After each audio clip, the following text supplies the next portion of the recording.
de Salud y con la ministra de Gobierno, María Paula Robo. Damos paso a esta rueda de prensa virtual con la participación de David Retroban, de Diario Los Andes. Señora ministra, señor ministro, gracias por hacer paso a mis inquietudes. En realidad tengo dos inquietudes, una para la ministra y otra para el ministro Juan Carlos Ceballos, puesto a que aquí en la provincia de Chimborazo específicamente las autoridades y la información, sinceramente, es nefasta, no tenemos acceso a ningún tipo de información. La primera pregunta para el señor ministro Juan Carlos Ceballos.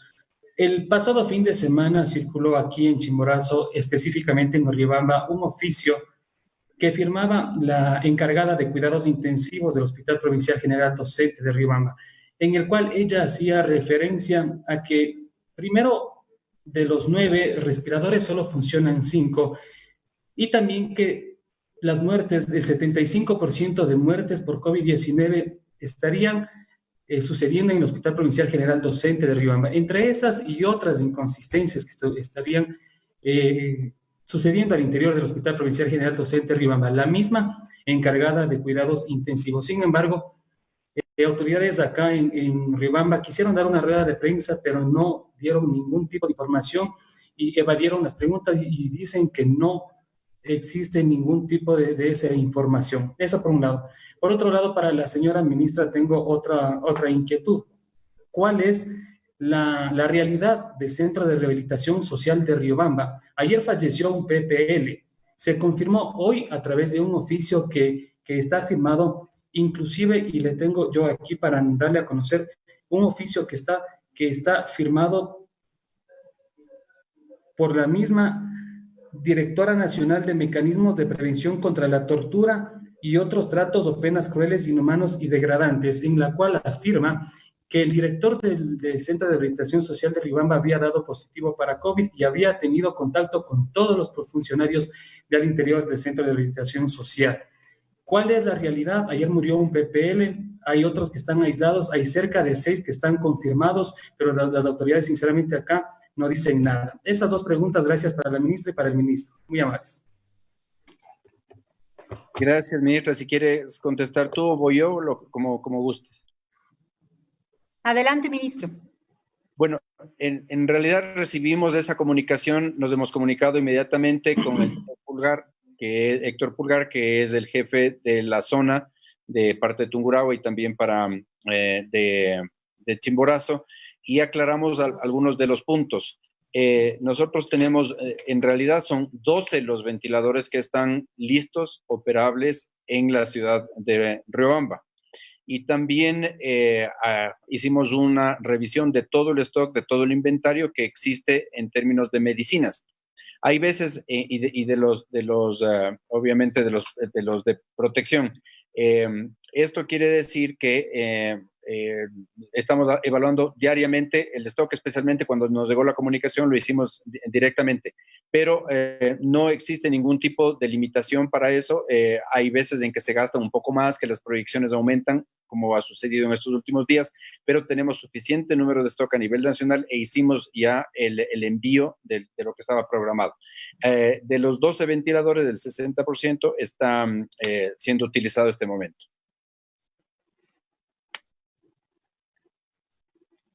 Gracias, ministro. David, buenas tardes. ¿Cómo le va? No tengo ningún reporte específico sobre el Centro de Rehabilitación Social de Riobamba y me gustaría conocer la comunicación a la que usted hace referencia para poder responderle cuando tenga la información completa.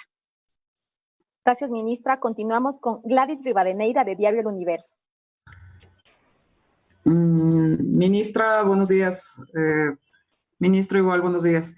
Mi pregunta es un poco relacionada con otro tema. El CP, el Consejo de Participación Ciudadana, pidió la disolución de... Me parece que... ¿Sí me escucha? Sí, Gladys, buenas tardes. Buenas tardes. Le quería consultar. El Consejo de Participación Ciudadana resolvió pedir al presidente que disuelva la Secretaría Nacional Anticorrupción. También ha habido el pedido de la fiscal Diana Salazar al respecto, señalando que hay una duplicidad de funciones. Quería conocer cuál era el criterio suyo y si es que se ha analizado esto al interior del gobierno. Por favor, gracias. Sí, Gladys, gracias. Antes de responderle, permítame responder a David porque tengo ya la información del CRS de Riobamba, en donde falleció una persona privada de libertad, edad 73 años, causa de muerte, insuficiencia respiratoria. Se le hizo una prueba rápida para COVID y esa prueba dio negativo. Este deceso se dio en el hospital de Riobamba después de que la persona fue llevada para ser atendida.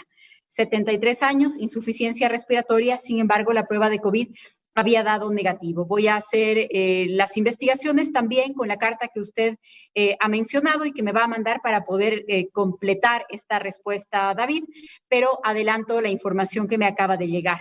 Gladys, sobre su pregunta, la fiscal general le envió sobre este tema una carta al presidente de la República, la correspondencia del presidente, el presidente habitualmente la deriva a ministros para que atendamos y demos seguimiento a los casos.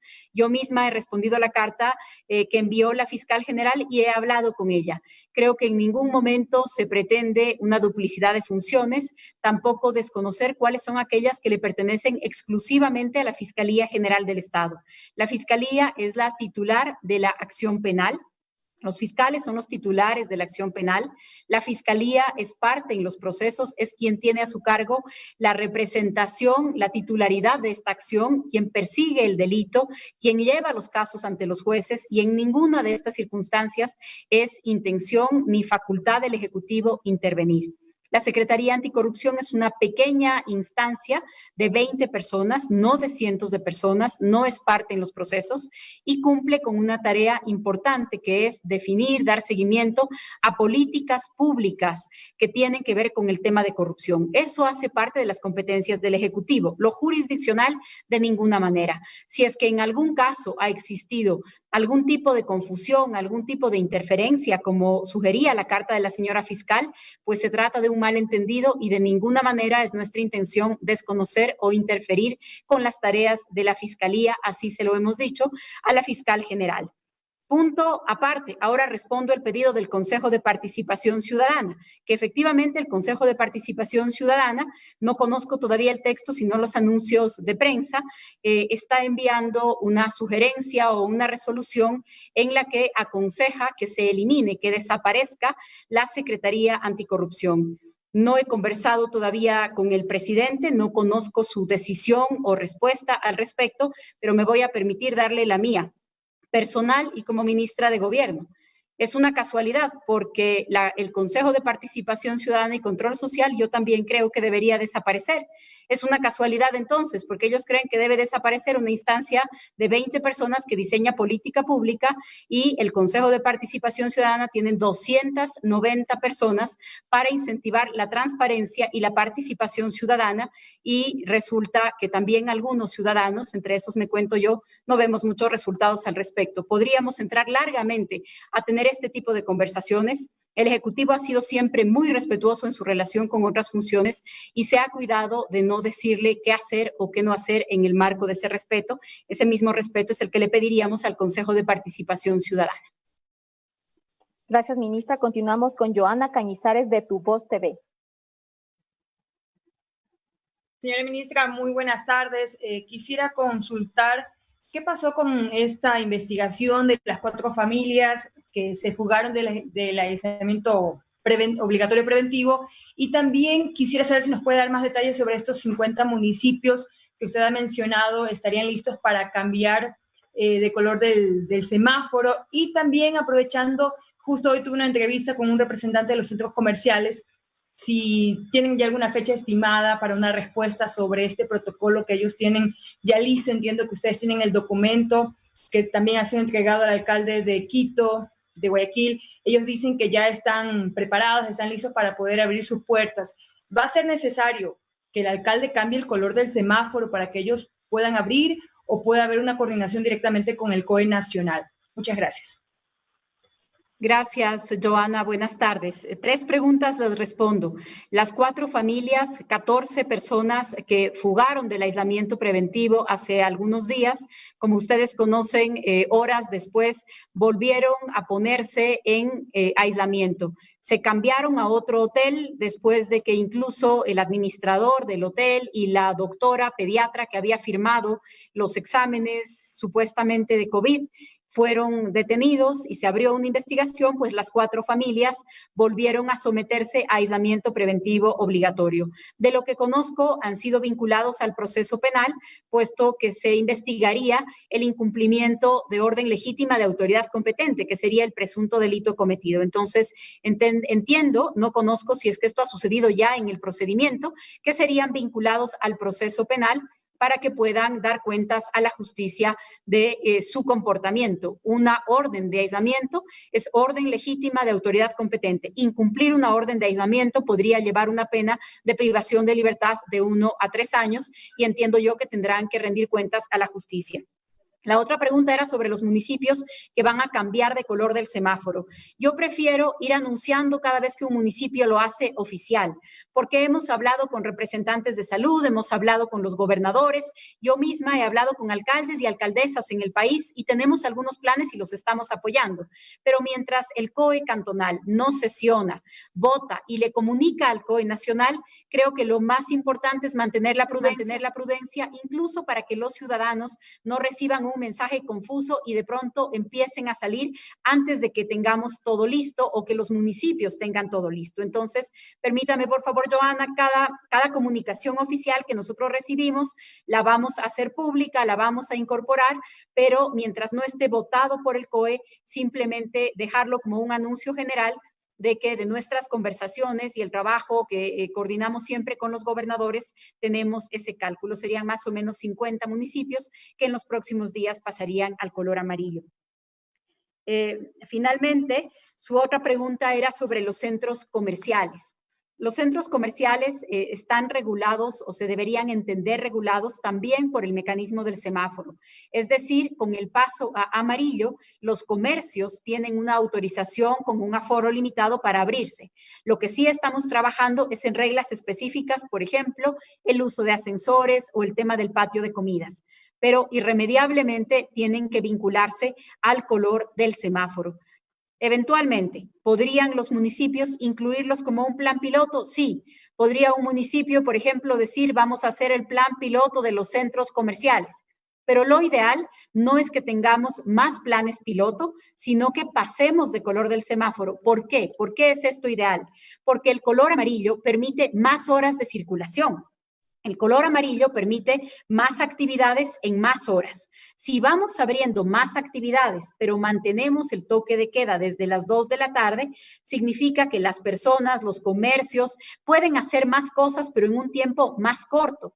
Y lo que necesitamos en el futuro, en el mediano y en el largo plazo, es tener días que duren más, días laborables que duren más, horas de oficina que duren más, atención comercial que dure más, para que las personas no se aglomeren en los mismos horarios. Por eso, lo ideal es que la apertura también venga acompañada de horarios más amplios para hacer las actividades. Eso es lo que explica que las actividades comerciales están relacionadas al cambio de semáforo. Por ahora, y en semáforo en rojo, que es lo que tenemos en la mayor parte de cantones del país, las actividades comerciales son permitidas en línea, por teléfono, con entrega a domicilio. Sin salirme del tema, pero solamente un llamado. Ustedes deben ser testigos, como lo somos todos, de que las regulaciones, el semáforo, etcétera, se está aplicando para los sectores formales, para los que son revisados, para los que cumplen los horarios, para los que facturan, para los que pagan impuestos, pero lamentablemente los sectores informales se siguen abriendo. Por eso es muy importante que los municipios, yo lo he dicho, lo repito, los municipios tienen el termómetro, toman la temperatura de su ciudad, toman la temperatura de su población y si es que hay una gran cantidad de actividad informal activándose, pues probablemente eso tiene que ser visto como un llamado a pasar de color del semáforo porque ya la ciudadanía está actuando con más confianza, está buscando alternativas económicas, está saliendo a la calle y los municipios no están acompañando eso. Nosotros vamos a respetar las decisiones que se tomen, vamos a acompañarlas, vamos a apoyar. Hemos enviado un grupo de funcionarios a Daule, por ejemplo, para coordinar, para poder ver los inconvenientes, para poder corregirlos y así haremos con cada municipio que lo requiera en el país. Ministra, gracias, continuamos con una pregunta de María Gracia Costa de Teleamazonas al ministro de Salud. ¿Cuántas unidades UCI hay en Pichincha y cuál es la disponibilidad? Ya que desde el municipio de Quito dicen que no hay disponibilidad. Sí, y gracias, María Gracia. María Gracia, hoy estaremos grabando una comunicación conjunta entre el nuevo director del IES, el doctor Jorge Huátet, y yo respecto particularmente a Pichincha. Pero le adelanto esto, de las camas de unidad de cuidados intensivos que pertenece al Ministerio de Salud Pública, tenemos 92, de las cuales 64 están ocupadas, lo cual hace que hay un porcentaje de ocupación del 58%. Y de la información que tengo del IES sobre camas, de nuevo, de unidad de cuidados intensivos que están dedicadas exclusivamente a COVID, hay un total de 61 y están ocupadas todas ellas. Nosotros estamos trabajando como una unidad, tanto el IES y el Ministerio de Salud. No hay en este momento ninguna distinción en pacientes que nosotros recibimos que pertenecen al IES y viceversa. Sin embargo, usted comprende que la población del IES es bastante mayor que la de la población general que atiende el Ministerio de Salud Pública, y el COVID, la enfermedad COVID, el virus, tiene una preferencia especial para atacar, para que las personas mayores se enfermen, y esa es la razón por la cual nosotros hemos adoptado esta resolución de hacer un puesto de comando conjunto en Pichincha para el efecto. Y si me permite, Natalie, un segundo nada más, acabo de ver la información y con mucho gusto le respondo a David de Redroban sobre la pregunta suya de Riobamba. En realidad, sobre el fentanilo, que fue un problema, específicamente esta droga con una presentación de 0.5 miligramos por mililitro, en farmacia del hospital se encuentran 500 ampollas, David, y tenemos en bodega 2.500 ampollas, así que esa comunicación, esa aparente falta, se verificó y estamos ahí, siempre dispuestos a que si es que hay una falla en eso o también en las prendas de protección, actuaremos inmediatamente. Gracias, ministro. Continuamos con Luis Fernando Heras de Alfa TV. Bien, ahí estamos. Buenas tardes, señora ministra. También para el señor ministro, buenas tardes. Agradecerles primero por la apertura de poder comunicarnos con ustedes y dejarnos trasladar las inquietudes del pueblo ecuatoriano, de la gente que está pendiente de estas cadenas. Eso creo que es muy importante, son las autoridades de gobierno. Tengo dos preguntas básicas para la señora ministra y voy a anclar dos temas que son de la coyuntura nacional. El recorte presupuestario de la educación ha creado ya varias manifestaciones, lo que podría trasladar esto en posibles focos de contagio. Y quisiera saber directamente de la señora ministra María Paula, ¿cuál es la posición del gobierno? ¿Se ha pensado tal vez en eliminar esa normativa o esa resolución hacia el presupuesto de la educación, o qué es lo que se va a hacer para evitar estas conglomeraciones que evidentemente van a causar problemas y van a hacer focos de contagio? Y para el señor ministro, la pregunta tiene que ver directamente con los hospitales. Como todos ya sabemos, ha habido varias comunicaciones, varias novedades sobre el sobreprecio en las compras de algunos artículos. ¿Cómo se está controlando esto para que no vuelva a suceder? Porque hay hospitales que todavía hay denuncias de ciudadanía que en hospitales no hay ciertos implementos médicos. Gracias tanto a la señora ministra como al señor ministro. Gracias, Luis Fernando. Si te parece, ministro, empiezo yo con la pregunta que ha hecho Luis Fernando sobre un tema de la política y de la economía, y si me permite, Luis Fernando, sobre un tema de la realidad. Usted hablaba del recorte en el presupuesto de las universidades. Me gustaría referirme un poco a esto, 2 minutos nada más. El presupuesto general del Estado, el dinero que tiene el gobierno nacional o que gestiona el gobierno nacional y que lo asigna a los diferentes ministerios, a las universidades, a los GATS, a sus propios proyectos de ejecución, viene básicamente de la recaudación de impuestos y de la venta del petróleo, para ponerlo de la manera más simplificada posible, de la venta del petróleo y de la recaudación de impuestos. En el Ecuador se comercializan en circunstancias, o se comercializaban en pasado, en circunstancias normales, más o menos 500 millones de dólares cada día. Durante este periodo de aislamiento, de bloqueo, se ha intercambiado, se ha hecho comercio, actos de comercio por 150 millones de dólares cada día. Es decir, la cantidad de impuestos, de tributos que se recibían por 500 millones, hoy se reciben por 150. Y podríamos decir algo igual sobre otras actividades, sobre productos de exportación y, por supuesto, sobre el tema del petróleo. El año pasado se hizo un presupuesto general del Estado en donde el petróleo se calculaba a $50 el barril. Este mes llegó a $0 el barril. Entonces, eso significa que el gobierno puede seguir gastando igual o invirtiendo igual cuando no recibe los mismos recursos. No, no puede. No es una cuestión de voluntad, es una cuestión de la realidad. Arabia Saudita. No estoy hablando de un país en dificultades económicas, no estoy hablando de un país en vías de desarrollo. Arabia Saudita la semana pasada ha decidido reducir una remuneración de los empleados públicos y triplicar el impuesto a la venta, precisamente porque las consecuencias de la caída del petróleo le obligan a buscar otras maneras de gastar, de invertir y de recaudar. El Ecuador no es ajeno a esta realidad.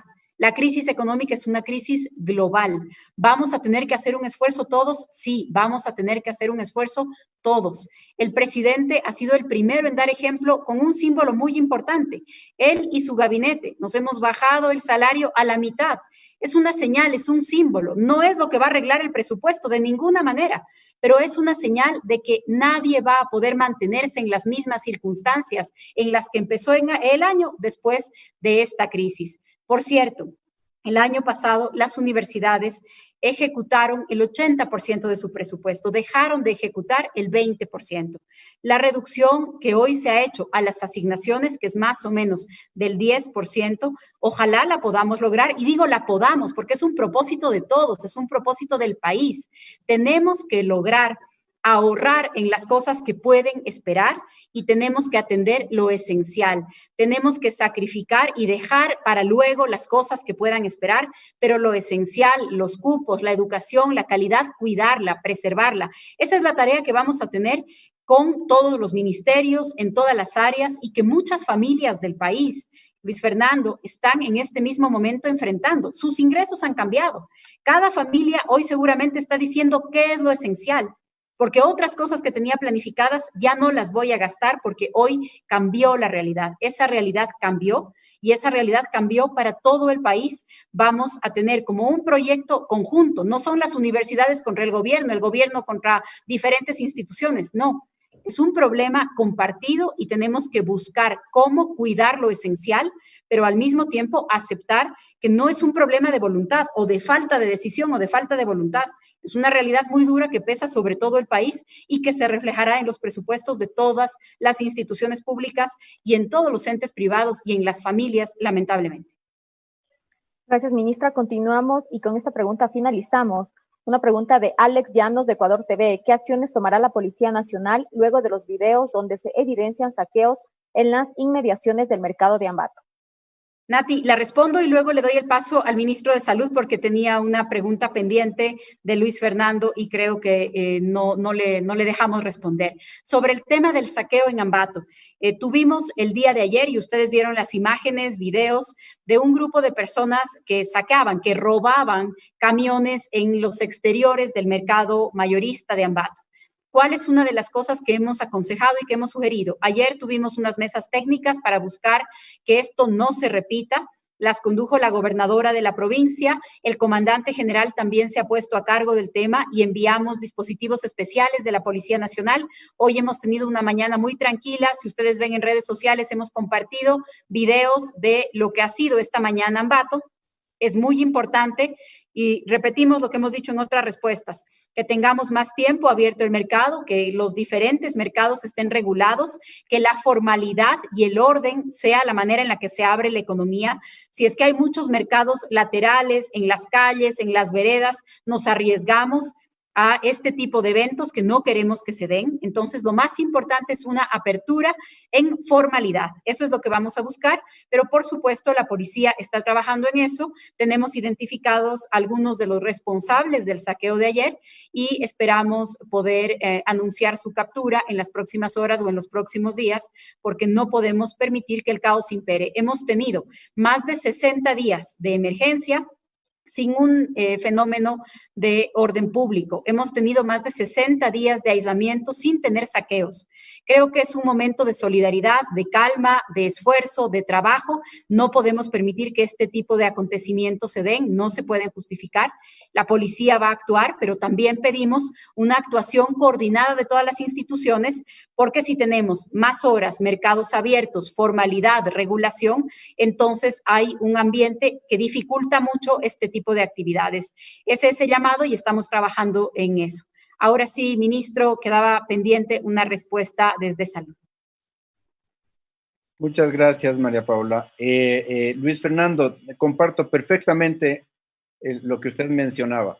Tenemos que trabajar juntos en un afán de comunicar la verdad, en un afán de mantener informada a la comunidad, y lo que ustedes hacen es muy apreciable para el gobierno. Así que muchas gracias siempre por estar acá y estar pendientes. Es muy triste la situación de los hospitales en términos de los sobreprecios que han hecho. Sin embargo, usted ve que desde el día 1 hemos estado trabajando tanto con Contraloría como con Fiscalía para resolver todos y cada uno de los problemas. Todas las denuncias son acogidas. Hemos abierto una línea desde 1-800 denuncia en el web, en el Ministerio de Salud Pública, y estamos tratando de resolver todos los problemas que han sucedido, que lamentablemente han sucedido. También respecto a cuál es el plan, qué es lo que podemos nosotros hacer, me voy a referir especialmente a uno por las limitaciones del tiempo, que es este plan único de compras centrales. Este es un plan que ya venía varios meses atrás trabajando. Es un plan absolutamente ordenado, organizado, estructurado, que va a permitir hacer las compras de una manera transparente, pública, si se quiere, en la cual desde cómo se hace la contratación a medicinas, cómo hacen la contratación pública, cómo se hacen las ofertas, cómo se escogen eso, cómo se escogen los precios, la oportunidad de entrega, etcétera, va de la mano de una distribución ordenada, de una distribución justificada. Va eso en siguiente fase, que es el almacenamiento, poquísimo en los hospitales, poquísimos en los centros de salud, de la cantidades que simplemente se requieren o se han proyectado, pero que sobre todo son las farmacéuticas o los distribuidores farmacéuticos los que van a encargarse de eso. Este fue, como usted sabe, oficializado a través del decreto número 1033 del 5 de mayo, y yo creo que no solamente es la adquisición de las medicinas, no solamente el almacenamiento, no es solamente la distribución, sino la entrega directa al consumidor, de manera que no hayan recetas duplicadas. Estamos trabajando día a día, todos los días con el IES, de manera de que nosotros y las otras instituciones que ofrecen salud también, como son la policía y las Fuerzas Armadas, para tener este sistema unificado, que pretende a la larga hacer un sistema moderno, un sistema transparente, un sistema que esté abierto a los ojos de todo el mundo y que el beneficiario sea el pueblo ecuatoriano. Es un ahorro que se calcula entre 300 y 400 millones de dólares al año. Así que estamos en eso, Luis Fernando.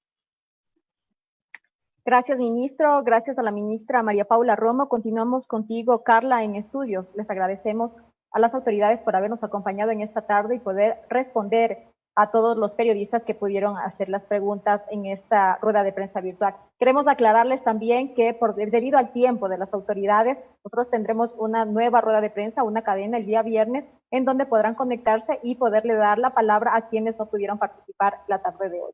Que tengan todos una excelente tarde. Adelante, Carla. Muchas gracias, Natalie. Reitero tu agradecimiento a las autoridades y, por supuesto, a todos los medios de comunicación que participaron en esta rueda de prensa virtual. Muy buenas tardes con todos.